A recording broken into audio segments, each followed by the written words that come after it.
It's the most wonderful form of jihad. My last truck was so tiny, this one's big and shiny in every regard.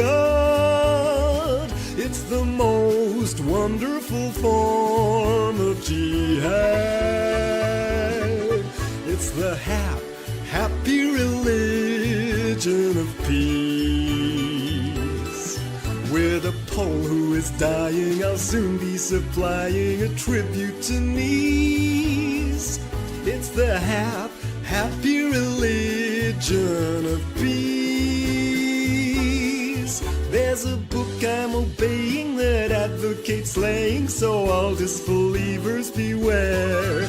There'll be tinsel all tangled and bodies all mangled and blood splattered everywhere.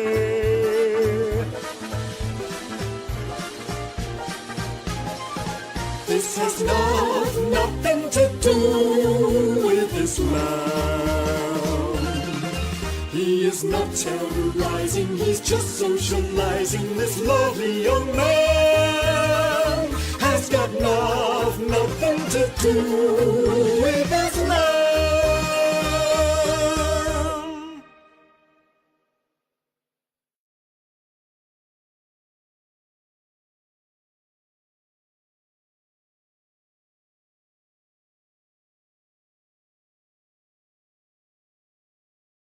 Well, good evening, ladies and gentlemen. This is SJJMAS. Sorry, I'm choking on my mince pie. I'm not short-tongued much. This is SJJMAS number 14 with the leader of the dissident right herself, Claire Khaw. Welcome back, Claire. How are you? This is your official appearance. Yes, as thought leader of the dissident right, thank you for this unprecedented welcome. I hope I will be worthy of the task ahead for me in thinking our way out of the paper bag that is the crazy people, the stupid, corrupt people who are currently our ruling classes.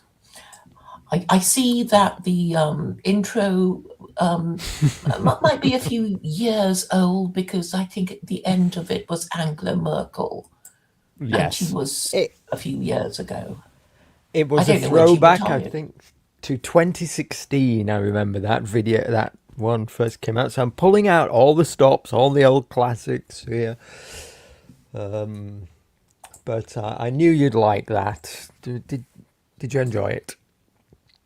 Yes, I did. I hadn't actually seen it before, but I guess these Christmas surprises keep happening in our in the global hegemon that is the West, because I guess the victims of American imperialism might wish to object to it in some little way, and that's their way of showing their objection. But yes, I think so much of nationalism is about group identity, and I think we're all a bit confused about who we are under. And I just want to say that I regard myself as a product of the British Empire, and this must mean I'm also part of the Anglo-American Empire, as are you, and even all these Irish people and these Europeans who probably don't regard themselves as Anglo-American, such as Serbs and French people and that kind of thing. Or even Germans. I mean, are Germans Saxon? Except that they're not Anglo-Saxon. What? Germans are Saxons. Are they? Yeah. Well, look, before we get into all that, we don't have super long, by the way, tonight, everybody, because Claire has a prior engagement. But before we get into all that, this is a monetized stream, but just because, like, the other had someone on yesterday throwing shade, I specifically don't want anybody to send me money this year. Don't send any money to the show, please. I want you all to invest in yourselves. That's the message of SJJMAS this year. That's the good news that I'm bringing to you all. If you get the urge to throw money at a content creator, please change your mind and invest in yourselves and your children. Okay. And what else did I want to say at the start? Something else, but I've forgotten. Woes is going live, guys. That was it. That's the reminder. What a much better art project we've got running over here again this year. It's absolutely shocking over on Millennial, the state of the art. We were just picking a background for the show today before we went live, weren't we, Claire? And already we're like, this is like grade, I would say, A minus compared to like the D minus levels over on Millennial. Well, it isn't looking very arty, and it's not that hard to, choose a nice background, right? It's not. With StreamYard. It's not hard at all, is it? So there's no excuses. Anyway, you were saying this is Claire's once a year, now annual chance to turn me into a Muslim. So, I mean, give it your best shot. Come on. Well, the thing is, I'm not even Muslim. I'm not even asking anyone to convert to Islam, and it drives me to despair that people deliberately misunderstand my intentions. So basically, I'm saying the problem is a mechanical one, and an example of a mechanical problem is you want to fill up your bath, but you haven't got a bath plug. So you will waste a lot of hot water if you run your bath without a bath plug. So get yourself a bath plug. And this is the equivalent of what I am proposing, because I'm saying that if you keep trusting your corrupt and incompetent ruling classes to make up the rules as they go along, they will.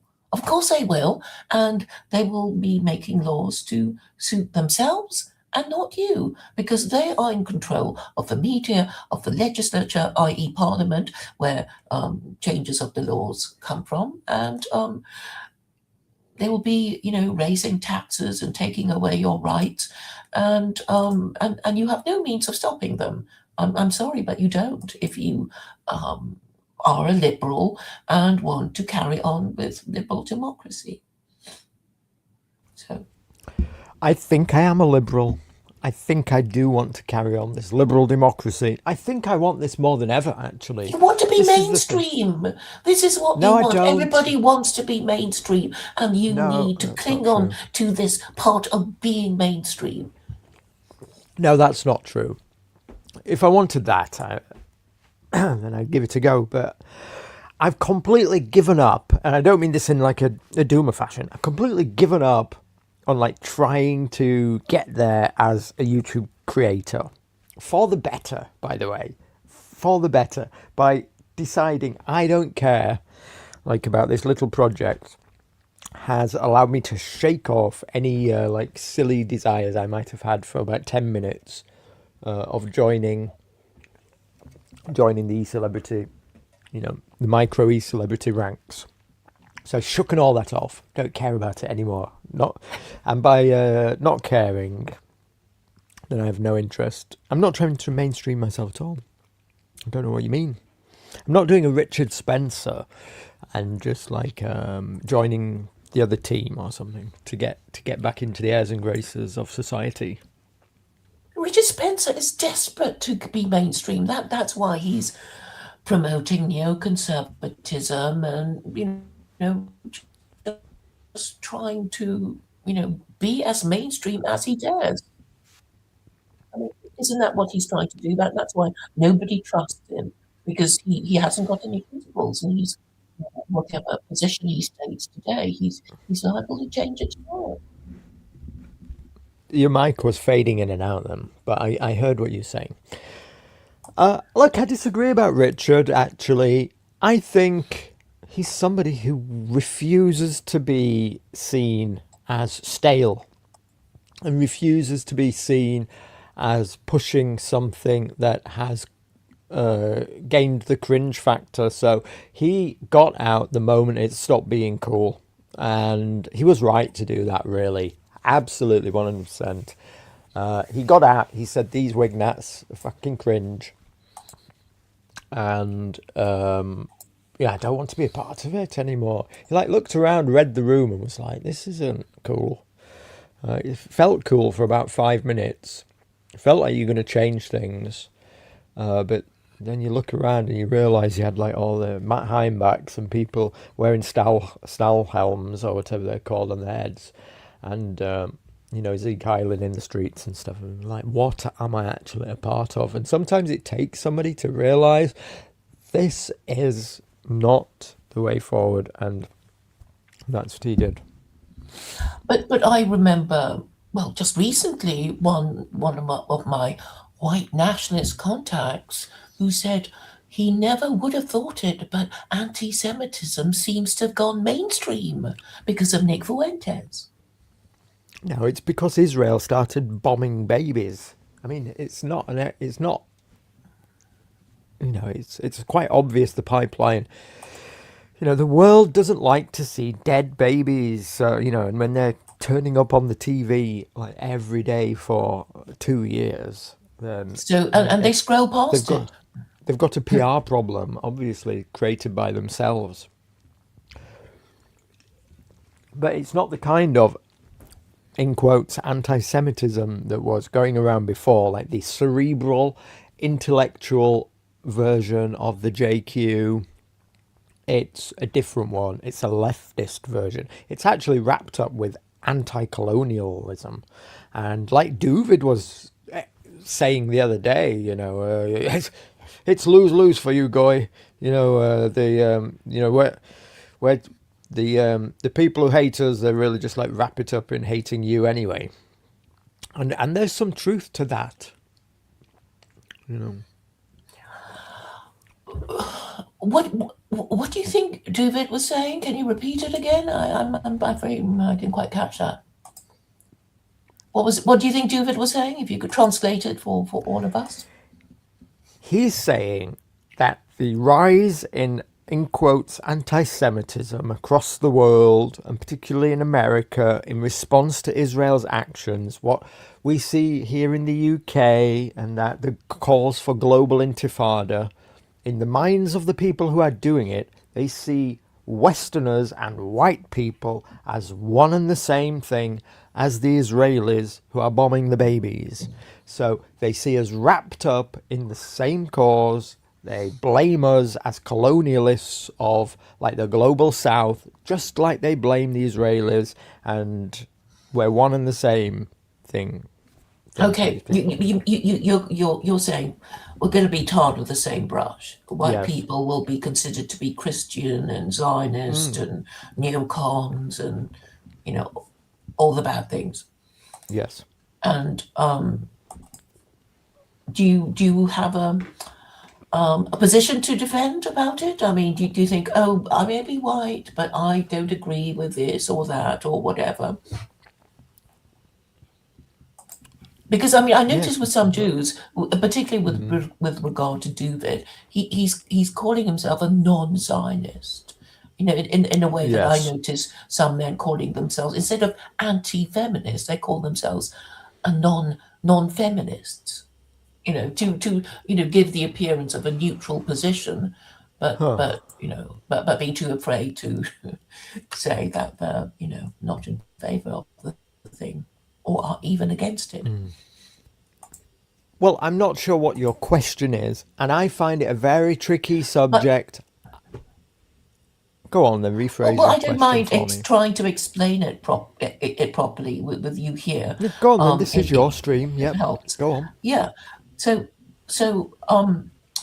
Zionism is, obviously a very big idea, and I've been trying to explain to Muslims. It's like, look, because of chapter 17, verse 104 of the Quran, it would appear that Allah is Zionist, and their heads explode. And I'm saying, what does Zionism mean? It means that Jews should deserve a homeland. And it's like, actually, is it that controversial? If you ask any people that, if you ask a Chinese person, a Japanese person, an Indian, a Pakistani, a Briton, a Frenchman, do you deserve a homeland? Of course, the answer is going to be yes. And you can ask people who don't currently have a homeland, such as a Kurd or a Yazidi. Of course, all the more they're going to say, yes, of course, we deserve a homeland. And of all the people in the world, you expect Jews to say, oh, no, we don't deserve a homeland, even with the unwavering support of the world's number one superpower. No, we Jews, of all people in the world, we don't deserve a homeland. Isn't that a bit optimistic of these Muslims to expect Jews to say that? And one of the things that I cannot, get Muslims to respond to is like, does chapter 17, 104, does it mean that Allah is Zionist or not? Can you please explain? And Khaled, he's done two videos on the subject, and I can't understand his answer. I literally cannot understand what he's saying. So is it yes or no? I don't know. I think that their head literally explodes, and then they just instantly forget what I said to them. So, I don't know. Obviously, I don't believe in Allah, and I don't think so. None of this concerns me. What the Muslims are, well, I don't know what the Muslims think. Look, it's very tricky. Most of them don't know what they think. Yeah, they Most don't. people do They not know haven't got a what they clue. think. And it drives True, me they haven't got a crazy. clue. Yeah. Look, it's a very tricky topic, is this bloody Israel thing. But I did see this on Twitter the other day, and I'm just pulling it up here, where somebody pointed out that here, Albert Einstein, back in 1948, is it? Saw disaster coming to his Jewish community from colonizing Palestine and blamed both the British and the terrorist Israeli leaders at the time. And so here we have, let's pull it up here, Albert Einstein in 1948 writing, "Dear Sir, when a real and final catastrophe should befall us in Palestine, the first responsible for it would be the British, and the second responsible for it, the terrorist organizations built up from our own ranks. I am not willing to see anybody associated with those misled and criminal people." So Einstein, from my understanding, was a philosophical Zionist, was a Zionist in principle, but did not like how the state of Israel was brought about by its very terroristic origins. But still, the British get the blame here, even from Einstein. Yes, because you were the previous hegemon. Before American became the global policeman, the British were the global policeman. And they had their eye on Israel since Victorian times. Of course, they wanted, the imperial hymn, Jerusalem. Maybe But you'd it like to read its words. Yeah, but am I wrong in thinking it wasn't our fault?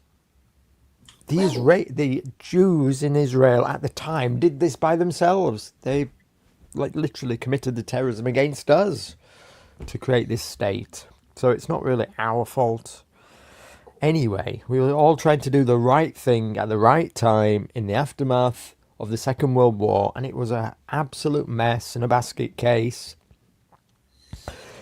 Well, I mean, if you want to think in terms of geopolitics, Israel has, is, well, it's basically the crossroads between Europe and Asia and Africa. So You know, that gives it, even without its association with God and Jews and things like that.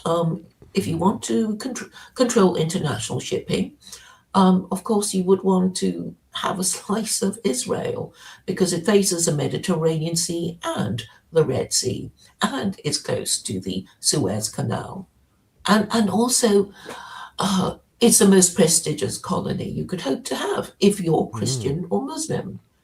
So, with all these ideas, in the mind of the imperialist, it's a bigger status symbol you could hope to have as global hegemon. And that's also where the oil is. And Right.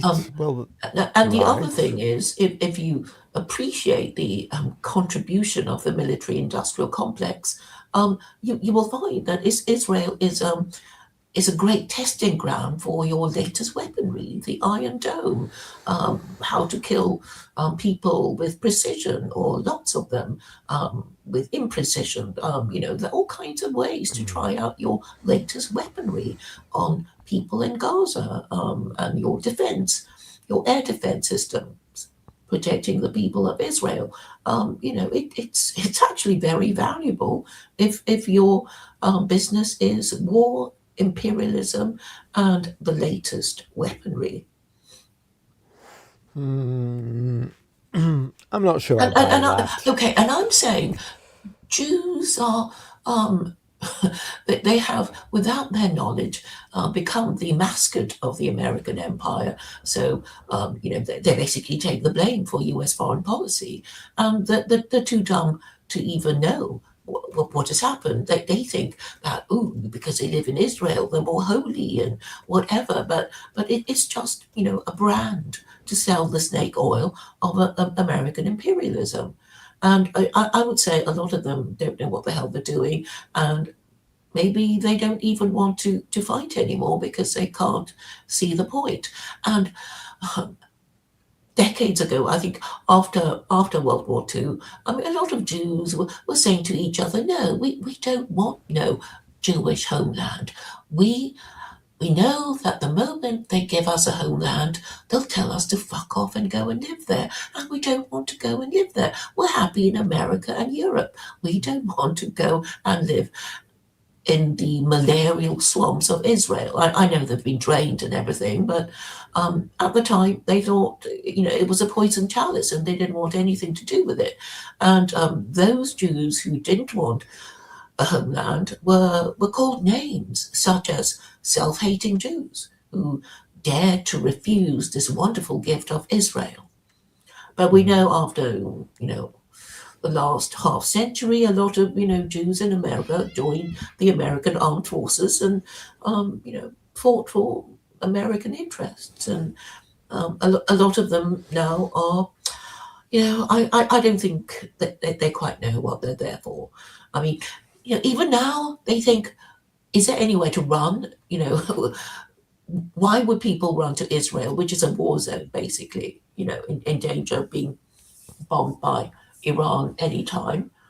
So, I'm afraid no one anywhere has anywhere to run because, the American hegemon will come and get you, even if you live in Venezuela or Nigeria or, well, anywhere in the world, really, because America has, its naval and military bases all over the world. So this is what I think we should all understand. We should understand our position, How does this our help us? status. How does this help us? We need to know who we are in order to decide who our friends are, don't we? And I'm saying, with regard to white people, obviously Americans are top tier white people. The Europeans are second tier white people. And I'm Well, I afraid wouldn't the say people that. in the colonies are third tier white people, the people in Australia, Canada, New Zealand. And that's why they've been over promoted to do a lot of jobs, like that David Betts. Have you heard of David Betts? No, I haven't.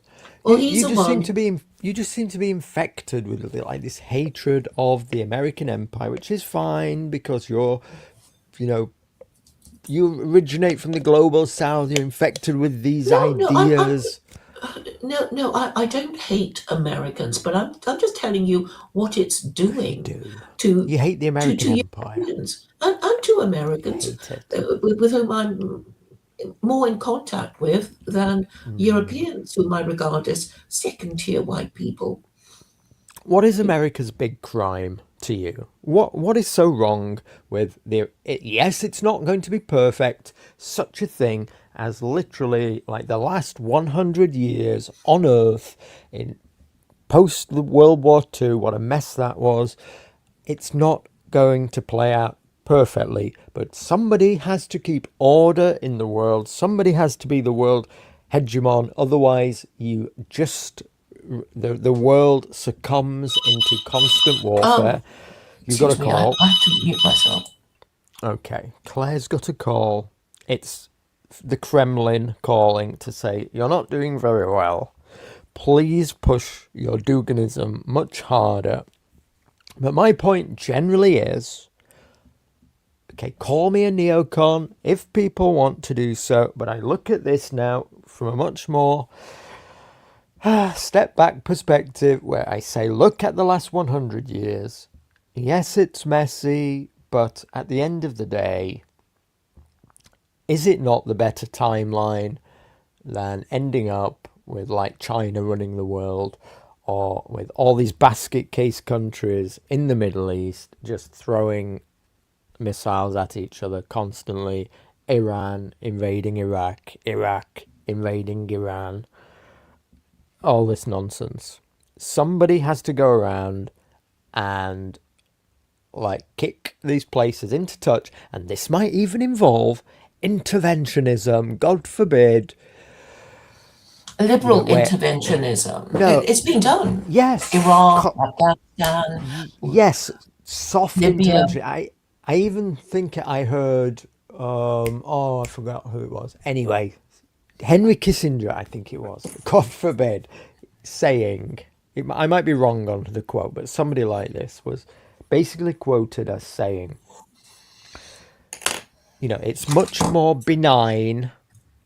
They might not like it, but it's much more benign than literal like millions dead on each side of a war to go in with our soft power and our financial system and to like bring these countries to, here's another bad word that you all spoke out at, to democracy, to a state of like into the global economy, into democracy, where they're not fighting anymore and they're not like becoming terrorist states. This is the better alternative, and you might not like it, but the other version of the world that we could have is constant warfare, like we used to have prior to World War II, basically. Well, we already have constant warfare. You just don't you don't notice it because you don't care about all these places that America bombs. You're not particularly interested in geopolitics, but you like America. I know lots of white working class people. They want to be Americans because they like the big houses and big cars, and they probably aspire to be American more than they want to be middle class and British. And I understand that. But the point is that even Americans are not happy with their own foreign policy. That's why they're objecting to Israel. They can't understand why they're being, well, if they're veterans, why they've been sent to go and die in exotic places they would never dream of visiting. And, unfortunately, if you die in an unpopular war, nobody's going to call you a hero. They'll just think you're stupid. If you get hurt in the Vietnam War or lost a limb or an eye in Afghanistan or Iraq, that's why Trump always made a point of showing that he cared about the vets. It's So very hard to explain to ordinary people who don't care about geopolitics and don't understand it. And it's just so easy to blame the Jews, right? Because neoconservatism is about Israel, fundamentally. so I appreciate that America has a specific problem should be careful saying problem. America has a specific issue with, how should I phrase this?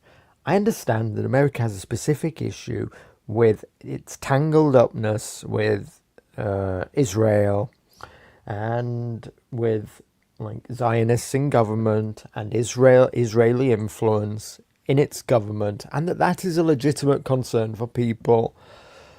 And they're like, you know, they look at it and they look at like what happened with Iraq and post 9/11, and they say, well, it was all, we were fighting Israel's wars. I understand this perspective, and to some extent they might be right.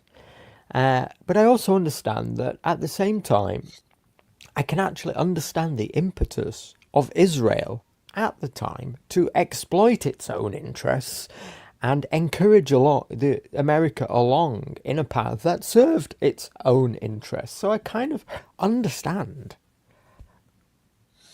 that perspective too.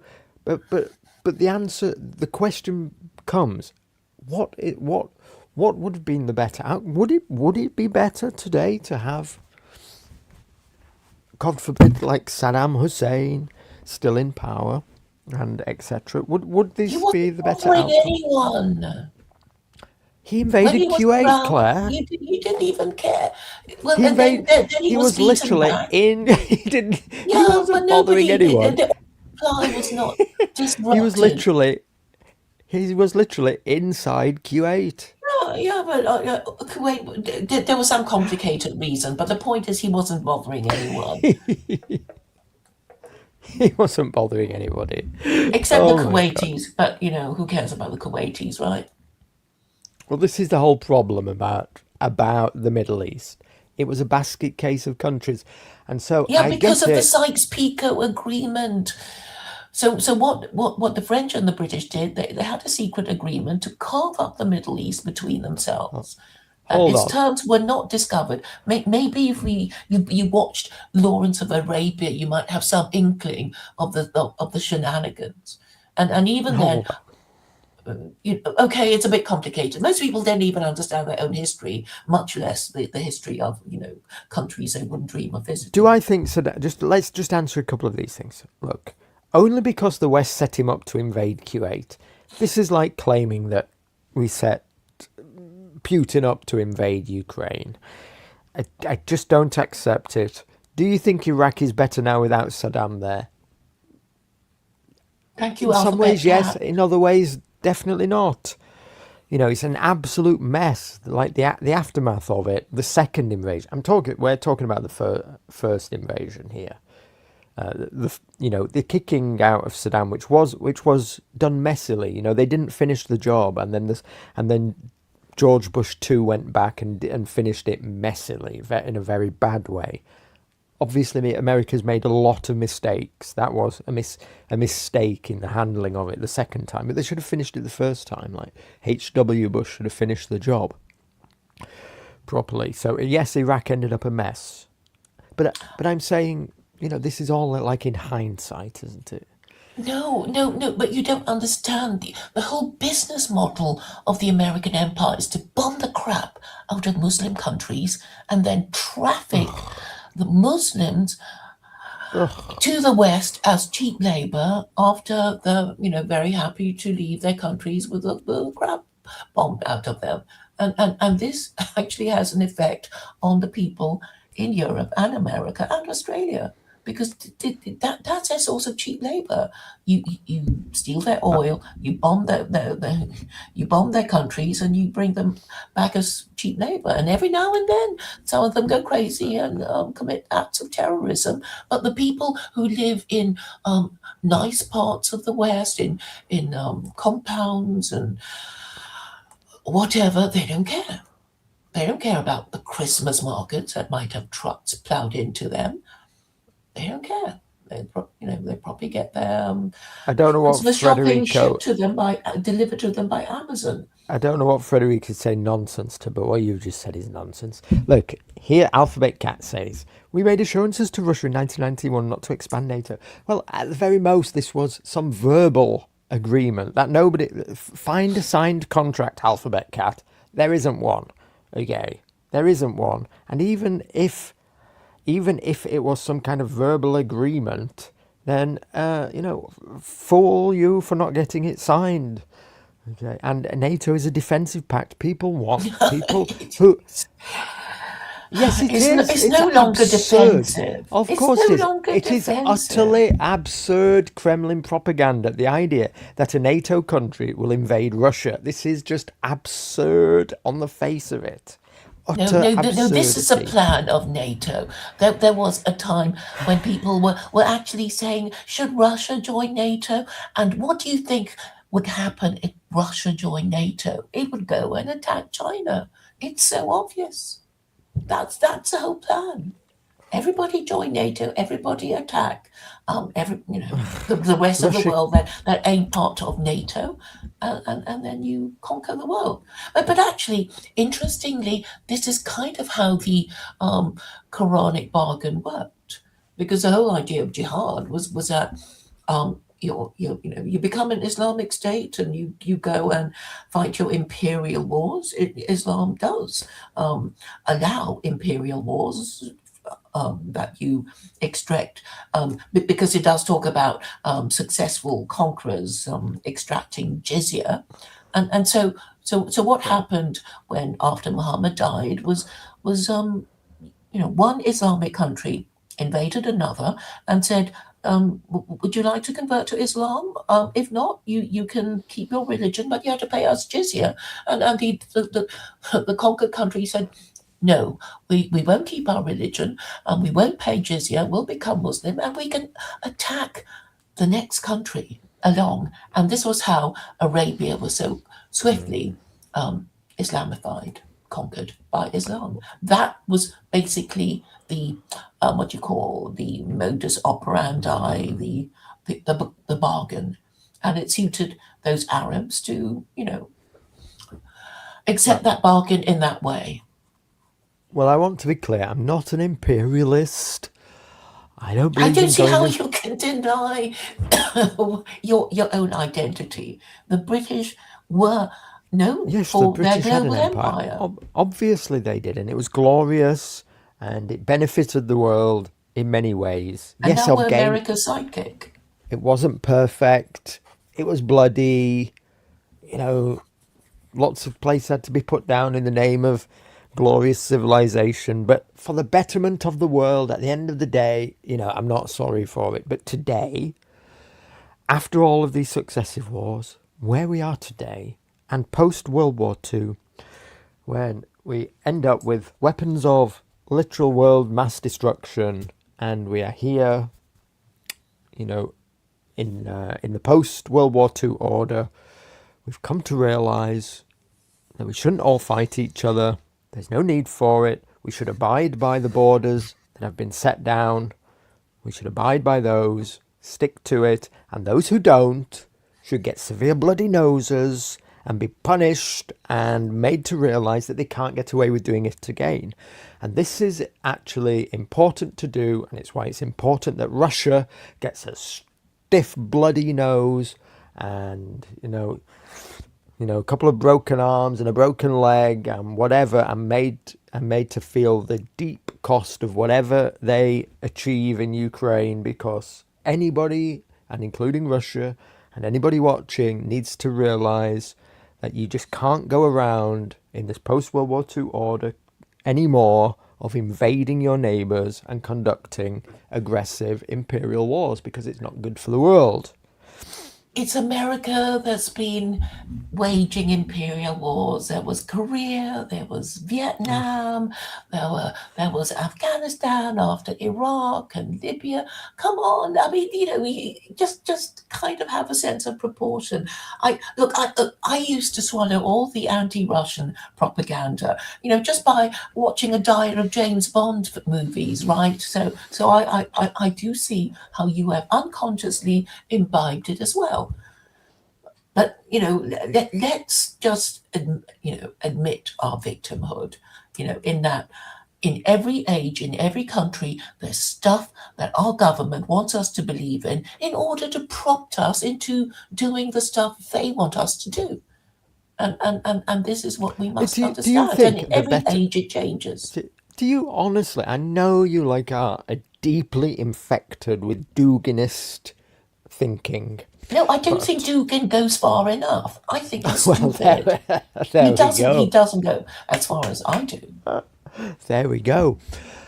I know you are deeply infected with Duginist thinking. However, and it's why I like to bring you on to have this debate, but do you honestly think that the alternative is better to just allow countries to invade their neighbours and just allow this to just go unchecked again? And the precedent that will set. Maybe you are looking forward to China invading Taiwan, for instance, because if they'd looked over and seen Russia be able to just waltz in and take Ukraine and there'd be no international response to it, then we'd probably already be in the position of China having annexed Taiwan.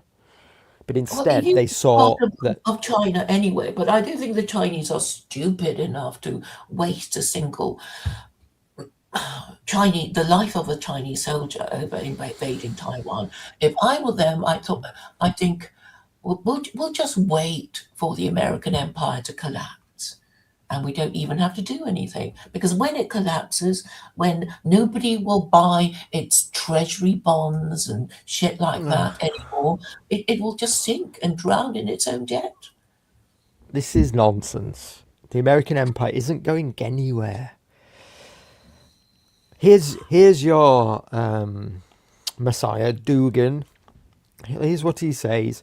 The West treats Russia very harshly. The more they pressure us, the more they will have to pay for it. The West is the geographic Satan, the geographic Antichrist. The West should pay for everything. It would be best to settle it with Chinese, Tatars, Muslims, all this Eurasian nomadism.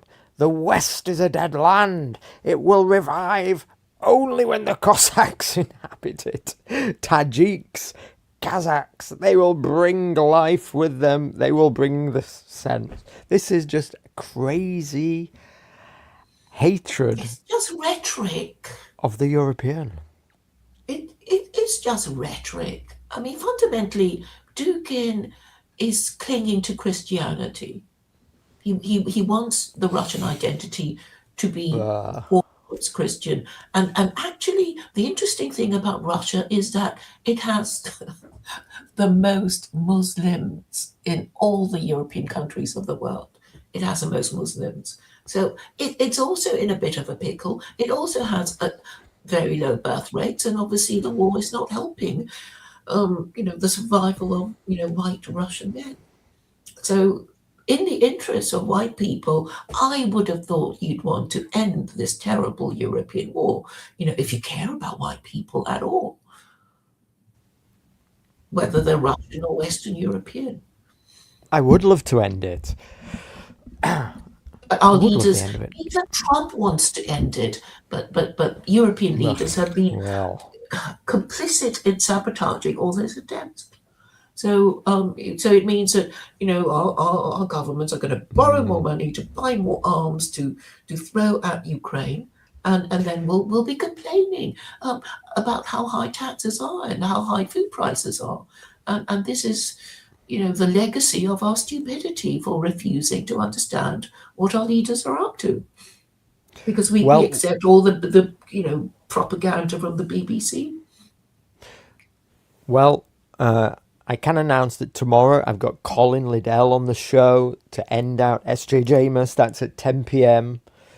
UK time. So he'll be giving us the opposite perspective. And I know he has developed a sincere He's invested in BlackRock. And he's a means neocon. That means nothing. Anybody who's got a pension is in a BlackRock fund. Well, so BlackRock, okay, yes, they do pension funds. And why are so many of our shops empty? Because they only have upward-only rent reviews. or that they have done special rate for charity shops. They actually want to close down independent businesses and only allow these international conglomerates to thrive. And once, once they have a monopoly, but they're of course going to, ask for prices that suit them rather than us. Um, and that will be the end of the independent family business. And it will be worse because nobody's having children anymore. So you can't even run a family business because there are no families, right? Only Well, incels. I'm in favour of family-run small businesses, but the truth about small businesses is that they're shit. They're generally badly run, and they fold due to being people not having much business sense, and so it's not necessarily quite easy to run a business. And so unless you are pro socialism and propping up businesses and restricting competition and all this kind of stuff that has a stranglehold upon an economy, then it can become quite difficult in the global economy that we have today for small businesses to succeed. It's not that Well, starting a you business want is to not for create a everyone. stable economy so that businesses can thrive. You want people not to be Yes. robbing each other and, thieving from shops. All these things are necessary to create a stable economy where commerce thrives.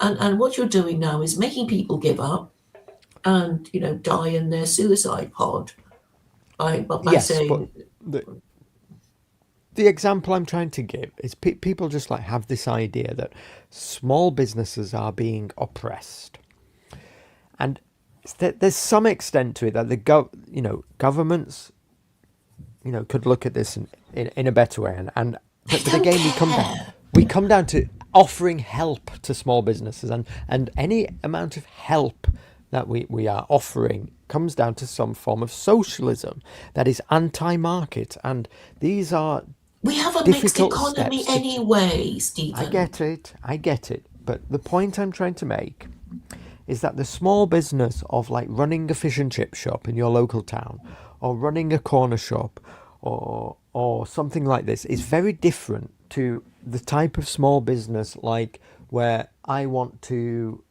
let's say I wanted to start making I don't know, shorts. Everybody knows I wear lots of shorts. I want to make shorts and sell them. Well, if this is the case, I suddenly then become, it becomes difficult because there is a global market of people already making this product that people have access to be able to purchase online at cheaper prices by larger companies that have already started doing this and have successful supply lines, and people want access to this stuff. And this means that for me to start a small business selling shorts is going to be very difficult, and it's harder for me to compete against all these things. Now, in order to make that easier for me, do we come in and impose like socialist principles, tariffs, protectionism, just to help me run my shitty business? No, I don't think you can do that. So people have to be very What you careful need about the is things that they wish for. deregulation, right? Not more red tape. So apparently in America, when all these sort of multi-millionaires said, "Oh, well, my parents taught me the art of industry and enterprise, and I started selling lemonade, and mowing the lawn," and it's like, no, health and safety says you can't do it anymore. So and children can't work; they can't even deliver newspapers anymore. It seems. So you're stifling enterprise. You're making people think, oh, it's not worth us doing anything. We'll just stay indoors and moan about the Jews or whoever, which is, well, I think unhealthy. You Well, I might do be too. exceptional in that you have the energy to do stuff, but maybe the average person will be stifled, oppressed, and deadened by the red tape. And Well, and I you know certainly agree why with the government doesn't care deregulation. about small businesses? Because the small business can't get it together to bribe them. It's only big business like Amazon. But people have like this innate hatred for like big business. Somebody in the chat said like BlackRock or whatever is satanic. Like this, they throw these words around. But yet, look, the other perspective is that these something like Amazon is an amazing. Honestly, it's an amazing service. It's like magic. If you could have told your grandparents that one day you'll be able to click a button on your phone and any product that you desire in the world will literally appear on your doorstep within 12 hours, they'd think that you'd gone crazy. So this is truly a magical company. Okay, you might not like to hear this. Their margin is only 11%. Actually, that 11% includes, I think that's across the board, and includes all their like data centers and stuff where they make the real money. I think actually delivering you products to your home, which everybody likes and enjoys, is probably run near either at cost or near to a loss. But at the most, it's 11%. And when I found this out, right, when I found this out through investing and looking at Amazon's books, it gave me a new lease of like appreciation for a company like Amazon, that they can do all this and they only take an 11% margin. It makes me like really grateful in a way. Really grateful. Now when I'm purchasing something on Amazon, I'm like, this is actually a fair price. I'm actually grateful to you. Bollocks says living the dream. No, you're just infected with leftism. You're just infected by like proletariat thinking. You just like, lots of us are on this side. We're so close to the left. It's like Sargon's old horseshoe theory. We really are infected with lots of these ideas where we just hate the man, hate the system, because we blame all these things. But really, what are they doing that's so bad? They're just taking 11%.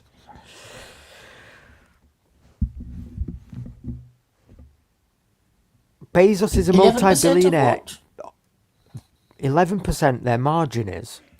Jeff Bezos is a billionaire in Amazon stock that has appreciated in value through him growing the company. So it's only like a post case scenario. At the time, he will have been in massive debt and put, like he will have risked it for the biscuit. Business people at the time, they undertake great risk, the risk of losing it all and take on debt and everything. And if it's successful, then only then later on, when their stock has appreciated massively based on decades of hard work, and it's now valued at like $1 billion, do we then say that they're Satan? Sorry, go ahead, Claire. That was my globalist rant.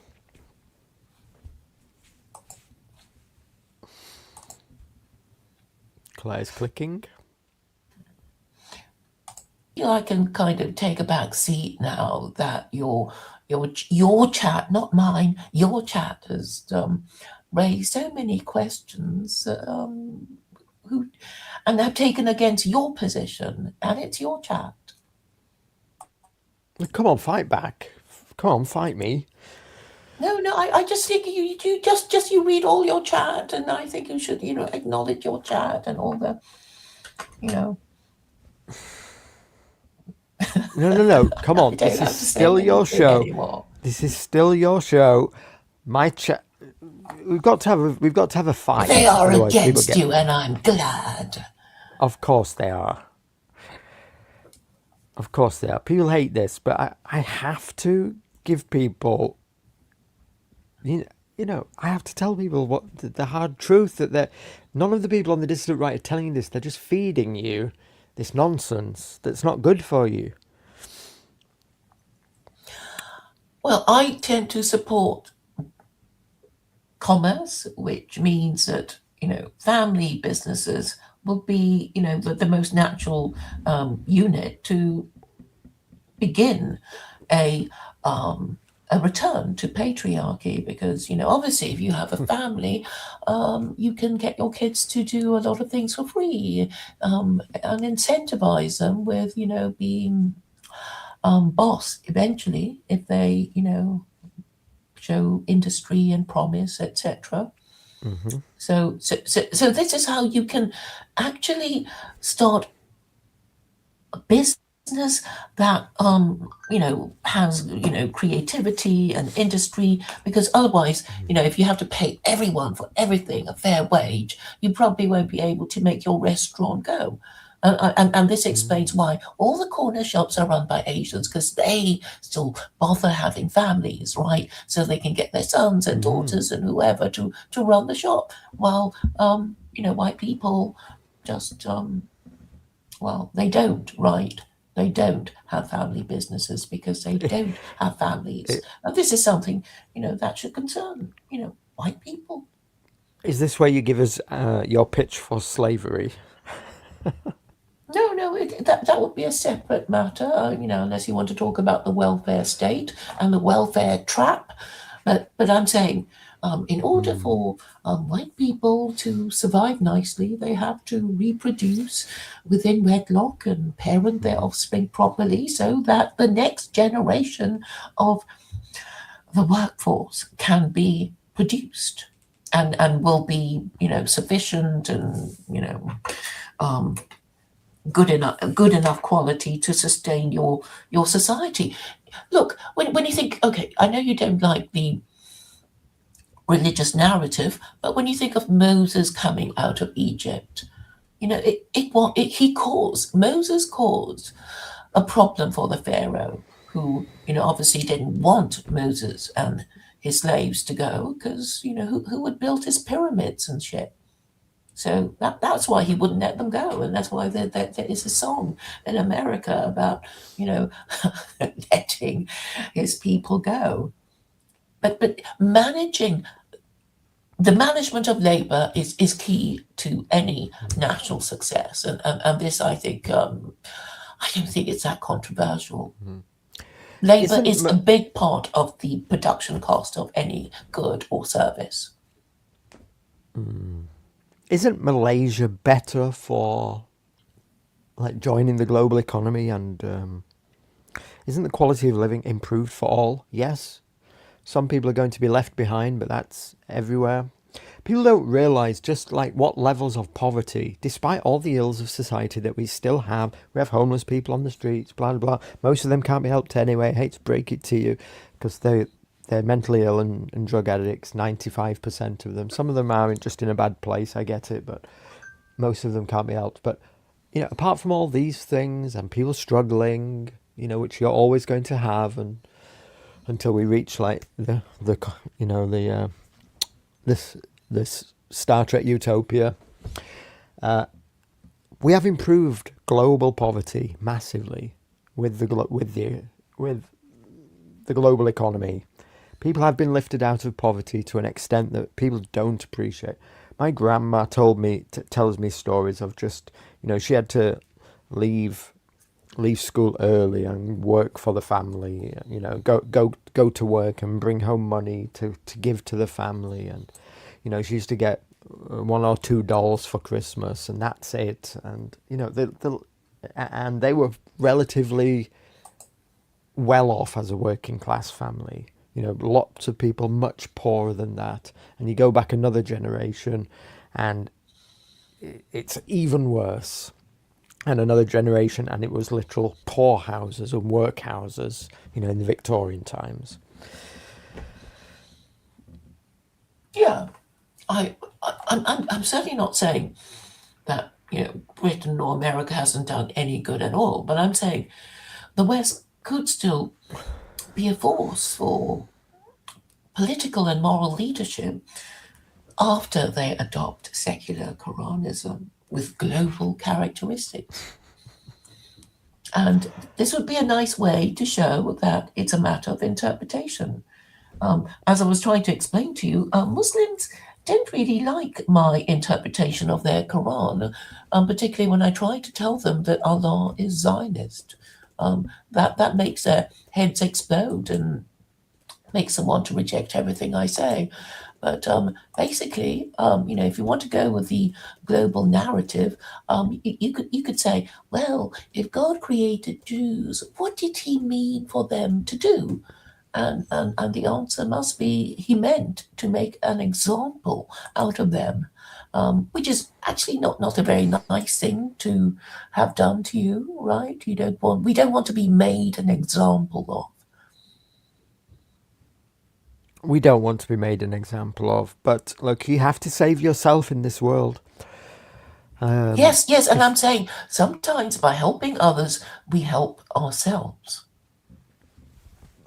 Yes, And kind I'm of. saying if you have the rule of law, then you will prevent your corrupt and incompetent ruling classes from making up the rules as they go along. What might you find objectionable? I suggest a very high rate of income tax, gay marriage, transgenderism, stupid laws against speech called hate speech laws. There are all kinds of objectionable laws that we have now that just wasn't around a few decades ago. And they're going to make it more oppressive. And I'm saying, with with America, which is, basically an attempt to break away from the terrible absolute monarchies in Europe, because basically, once upon a time in Europe, all the kingdoms, well, all the countries in Europe were monarchies with an absolute monarch, meaning that the absolute monarch had the power to sign your death warrant, to throw you into jail without a fair trial. And this was basically what the founding fathers were objecting to. I mean, people said, "Oh, yes, it was taxes and whatnot," but I think the founding fathers said, "Well, we don't have to listen to what King George wants now, and he's mad anyway, right? George III, he was known to be mad." So they just said, no, we're going to have a constitutional republic. We're going to, allow free speech. We won't have blasphemy laws. And this was what basically caused all these revolutions in Europe, like the French Revolution, like the Russian Revolution, which resulted in regicide. And eventually, in 1918 anyway, the most powerful kingdoms on the European continent became extinct. So in the year 1918, the German Kaiser, the Austrian Emperor, and the Tsar of Russia, they came to a sticky end. Two of them had to abdicate, and one of them had their entire family, including themselves, exterminated by the Red Guards. And that was the end of monarchy in Europe. Right now, we have a constitutional monarchy, and I'm saying it's confusing everyone, right? I mean, what is the Well, point of being Parliament is king? sovereign. Parliament is sovereign. It's just Do we want Parliament to be sovereign? Do we want those people in well, it I think we to make do. up the rules as they go along? Do we trust them to do that? Well, what's the alternative? We want a constitutional republic like the Americans that says we have the First Amendment, and we can't, just let Parliament immediately, well, Okay, okay, so we in the we could future remove whatever rights we have today. They can literally do that. This is the reality of the doctrine of parliamentary supremacy, which means that Parliament can pass any law and repeal any law it likes, like make marriage gay. And that's what in they've done. principle, I like your idea. However, the Americans got lucky with their constitution and the period that they went through because it was written up and brought about by well-intentioned men at the time and came from a period in time and all got codified, etc., at a time where people were best intentioned. Now, if we were to do this and we allowed somebody to codify us a constitution, there would be all kinds of shit put in there that would not be beneficial for us at all. Like, What kind of shit do you fear will be put in this constitution? like Muslims have a right not to experience Islamophobia or something like this. No. Okay. Yes, there'd be all kinds of No, no, liberal no. nonsense. This is something that Muslims do not get. You know that the Gulf states are Gulf kingdoms, right? They are Gulf kingdoms, which means they have an absolute monarch. And actually, Saudis have complained to me that their Islamic scholars get thrown into prison and sometimes even get the death penalty. So Yes, because they're a it basket means case that country. the absolute monarch who has the right to sign our death warrants and take away our property, this is what, Magna Carta and all kinds of stuff was about, right? It was the barons who were saying to King John, don't you come and take away our stuff without even asking us. Don't you raise taxes on us without consulting Parliament. You give us a right to consulting us, to be consulted, and basically Charles I said, no, I'm your absolute monarch, right? So these are things that maybe the British do not understand because right now the British still operate under a monarchy, a constitutional monarchy, which nobody quite understands. In fact, I'll even admit that I didn't really understand it when I was studying it. Because you get sold all this crap about, the British have this magic thing called an unwritten constitution. Yes, What well, a it wasn't con! just made What up. a con! Look, we didn't just make it up like from a Christmas cracker.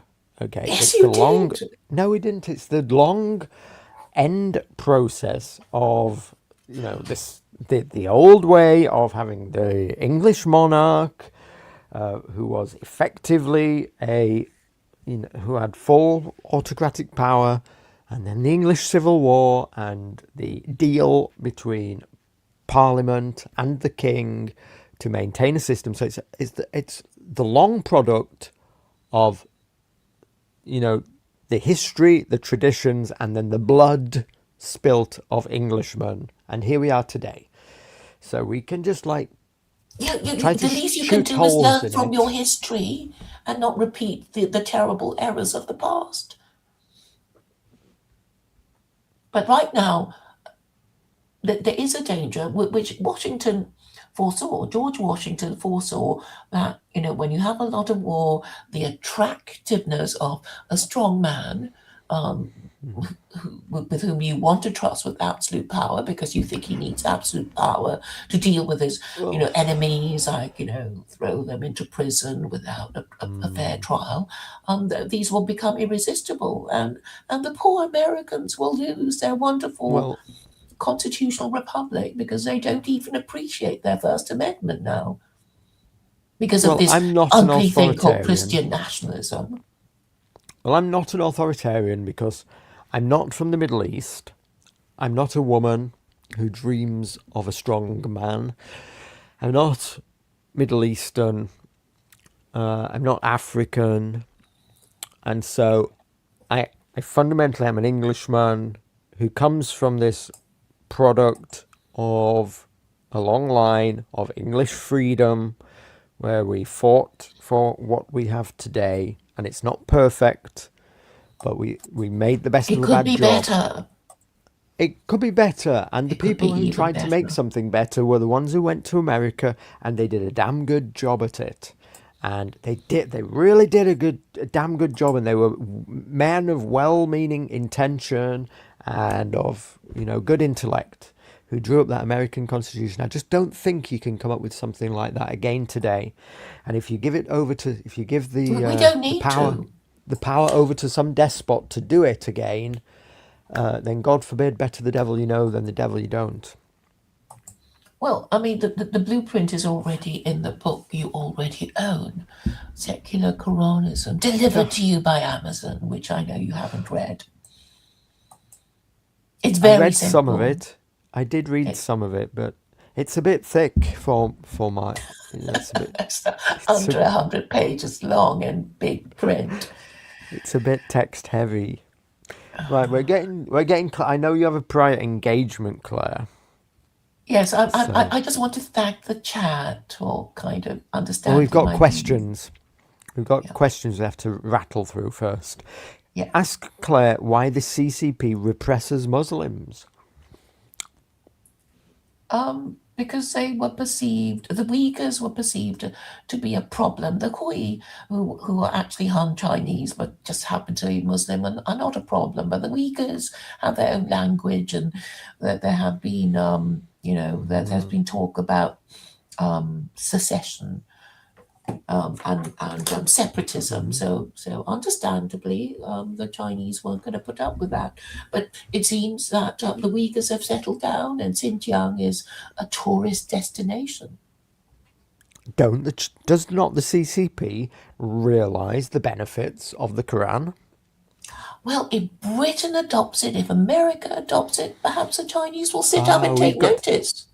We've got to do it I mean, first. China has a share of Islamophobes, I'm afraid to say. Well, I used to be one myself, to be perfectly honest.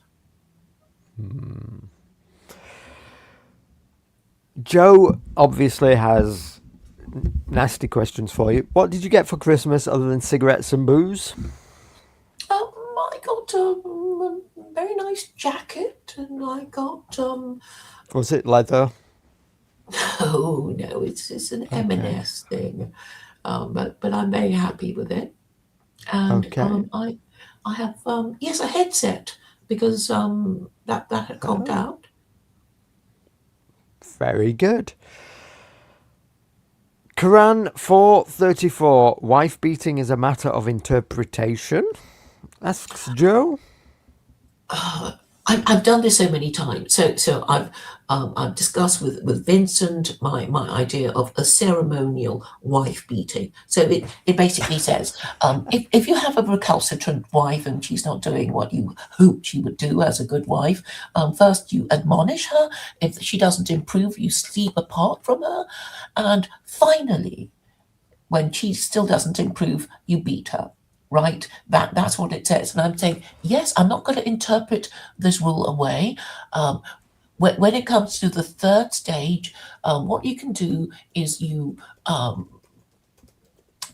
invite both sides of your family to this wife beating ceremony. So they come, they're offered refreshments, and they stand around, and then you tell the room why you're having such a problem with your wife. She doesn't clean the house, she doesn't look after the kids, she goes clubbing every night, whatever it is. And then you slap her on the wrist in front of everybody. You slap her on the wrist and say, if you don't improve, then it'll be the divorce courts. Final warning. So that's my proposed wife beating ceremony.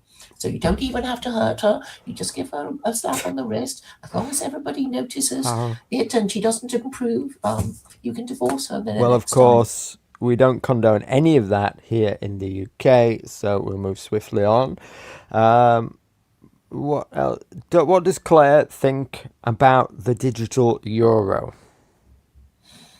I wasn't even aware of it, so I'm afraid I can't tell you. I guess it's yeah. I'll have to read up on it, I should say. Joe wants to know, when was the last time you had a job? A long time ago. There you go. Do you want to tell us what it was?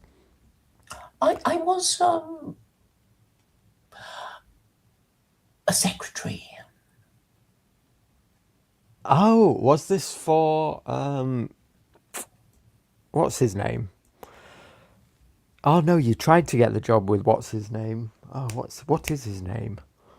Well, I mean, I could type, right? So it's very useful, in the good old days when people wanted somebody to. Who am I thinking of? Who wrote Hitler's War? Oh, David And Churchill's. Irving. Yeah, David you wanted Irving. to become. You were going to become his secretary, weren't you? Yeah, and he said I couldn't have the job because I used to smoke a long time ago. Based. Good. Yeah, he didn't want you stinking up the office.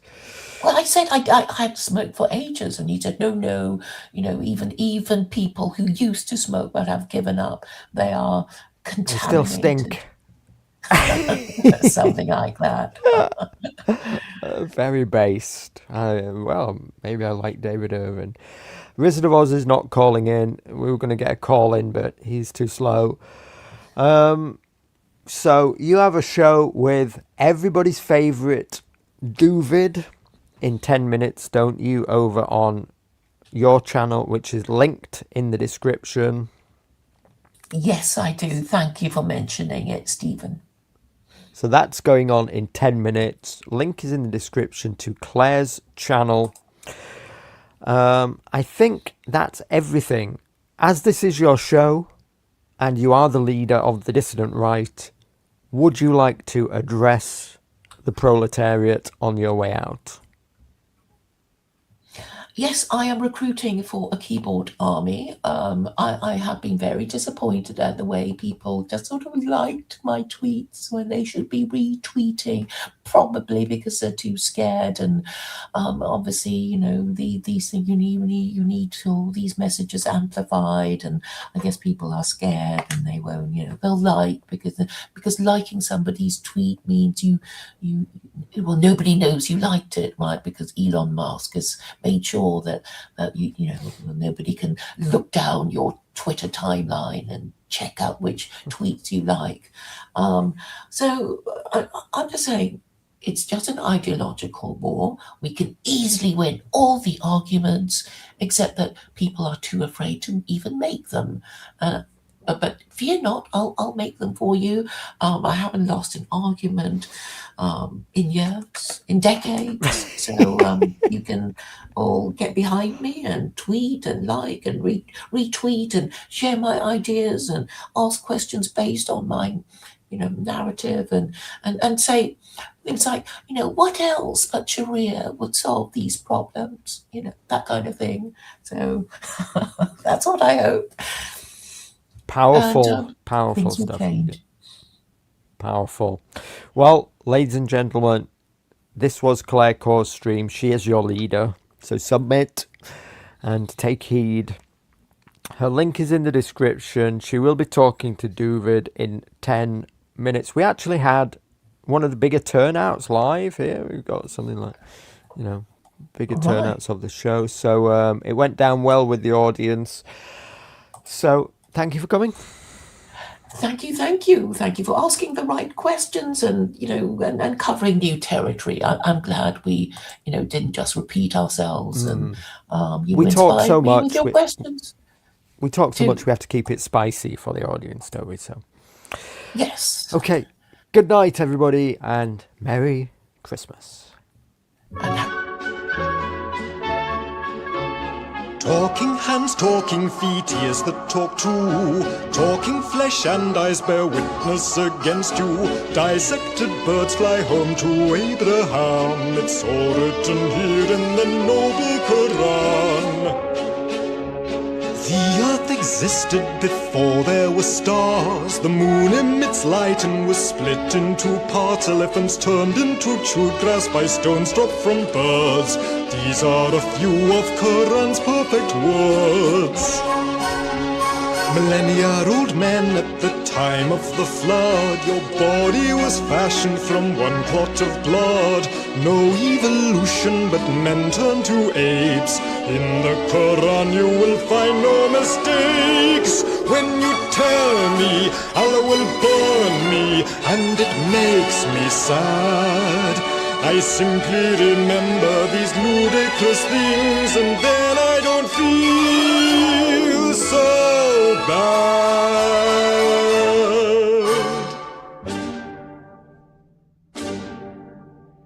Viruses made just for our delectation. From smoke the earth volunteered its own formation. Worms in communities milk from cows' bellies. Quranic facts with which science agrees. The Quran, it is perfect, Allah never fibs. Semen comes from between backbone and ribs. The night is a veil casting darkness beneath, and the dead can be raised up with slices of beef. Simple instructions to follow until each relative knows who will get what in a will. The moon follows the sun, which then sets in the mud. The earth is spread flat and stars fall as they should. When you tell me Allah will burn me and it makes me sad, I simply remember these ludicrous things, and then I don't feel so bad. When you tell me Allah will burn me and it makes me sad, I simply remember such ludicrous things as the Quran is easy to understand.